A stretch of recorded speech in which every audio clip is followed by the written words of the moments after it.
edukasikan juga ya, karena banyak pasien tuh nggak mau cek gula, takut nanti kepikiran, takut nanti cemas. Akibatnya apa? Gula darahnya jadi nggak dikontrol. Muncullah komplikasi, lukanya menjadi semakin sulit sembuh. Nah, ini yang perlu teknik komunikasi dan pendekatan personal yang baik dengan pasien, gitu ya. Nah, ini kan nggak normal nih ya, menandakan adanya satu mekanisme tertentu ya, yang mana berkaitan dengan gula darah yang tinggi. So, teman-teman ya, kalau Anda menjumpai nih pasien yang kondisi luka atau kakinya nampak mencurigakan, tapi kok dia bilang nggak diabetes, coba dilakukan anamnesa terhadap 3P ini ya. Apakah ada yang terjadi pada pasien nih? Nah, kalau ternyata mengalami ya 3P ini, maka segera disarankan untuk pemeriksaan gula darah. Gitu ya. Nah, pemeriksaan gula darah sendiri tentu bukan untuk menambah kecemasan pasien. Nah, ini yang Anda perlu edukasikan juga ya, karena banyak pasien itu nggak mau cek gula, takut nanti kepikiran, takut nanti cemas. Akibatnya apa? Gula darahnya jadi nggak dikontrol. Muncullah komplikasi, lukanya menjadi semakin sulit sembuh. Nah, ini yang perlu teknik komunikasi dan pendekatan personal yang baik dengan pasien, gitu ya. Bahwa apa? Hasil gula darah ini akan menentukan ya, seperti apa kita harus membantu pasien nantinya. Supaya apa? Supaya badannya lebih sehat, lebih fit menjalani aktivitas dan terhindar dari komplikasi. Jadi bukan untuk menambah pikiran dan kecemasan, sebaliknya justru dengan pemeriksaan gula darah itu bisa membantu kita membuat pasien lebih happy, lebih sehat, dan lebih kualitas hidup meningkat. Itu ya. Oke. Semoga sudah dapat nih poinnya, 3P, polidipsi, poliuri, dan polifagi.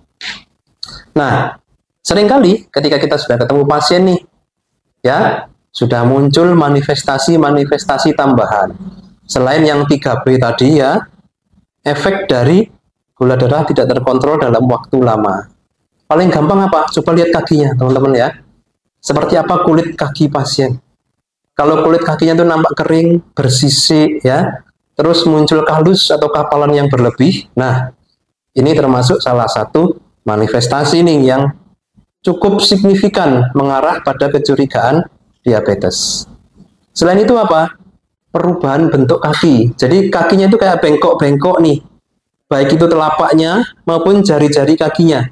Bentuknya itu kayak bengkok-bengkok dan nggak bisa dilurusin lagi. Nah, ini adalah deformitas namanya.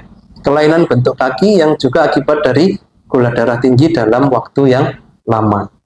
Oke? Nah, jadi kalau ada ketemu nih, ada pasien ya, dia bilangnya nggak diabetes gitu ya. Tapi kita lihat kulit kakinya kok kayak tadi ya, serosis ya, kering bersisik, terus bentuk kakinya agak deformitas ya. Wah, ini kecurigaan nih, jangan-jangan ini diabetes yang tidak terdiagnosa. Gitu ya. Nah, kecurigaan akan semakin mengarah kalau pada kakinya itu sering muncul sensasi-sensasi abnormal. Nggak ada luka tapi kerasa nyeri. Gitu ya. Nggak ada kelainan tapi sering kesemutan. Dalam tahap yang lanjut, bukan hanya nyeri kesemutan tapi kerasa panas, kaki itu kayak terbakar. Nah, ini juga salah satu akibat dari gula darah berlebih dalam waktu lama. Pada level yang sangat kronis ya, malah hilang sensasi alias mati rasa. Jadi pasiennya itu kakinya ya mengalami luka tapi nggak sakit.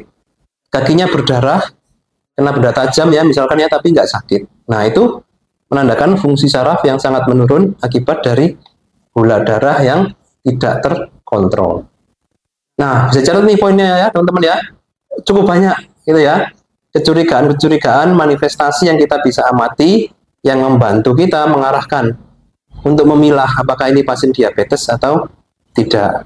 So, pastikan teman-teman semua rutin memperhatikan tanda dan gejala manifestasi ini pada pasiennya. Yang jelas, pada pasien diabetes ya, tanda dan gejala akan semakin berat kalau gula darahnya semakin tidak terkontrol. Demikian pula sebaliknya.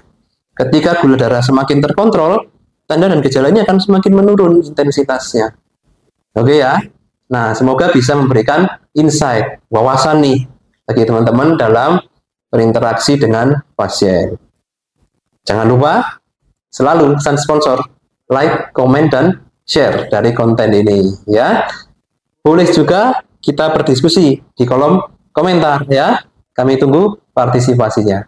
Terima kasih dari saya Ahmad Hasin Wibisono. Semangat dan dedikasi kami untuk Anda. Wassalamualaikum warahmatullahi wabarakatuh dan salam sejahtera.